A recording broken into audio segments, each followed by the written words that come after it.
Jubilee hills ఎలక్షన్లు చూస్తే రసవత్తరంగా సాగుతున్నాయి. మరి ఓళ్ళు గెలుస్తారు అనుకుంటున్నాం? వాస్తవం అంటే పోటాపోటీ భారీగానే ఉంది.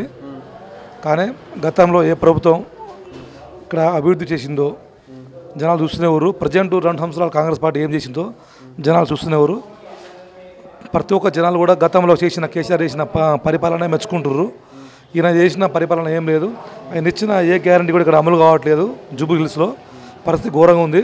వాటర్ రాకపోవడం, రేషన్ కార్డు రాకపోవడం, డ్రైనేజీలన్నీ సరిగా లేకపోవడం చాలా ఇబ్బంది పడుతుంది జనాలు. కానీ నాకు తెలిసి ఖచ్చితంగా ఈసారి బీఆర్ఎస్ పార్టీ గెలవబోతుంది. సునీతమ్మ భారీ మెజార్టీతో గెలవబోతుందని నా అభిప్రాయం. ఇక్కడ మరి ముస్లిం ఓట్లు ఎక్కువనే అజరుద్దీన్కు మినిస్టర్ ఇస్తురంట కదా, ముస్లిం ఓట్లు అటే పోతాయి కదా.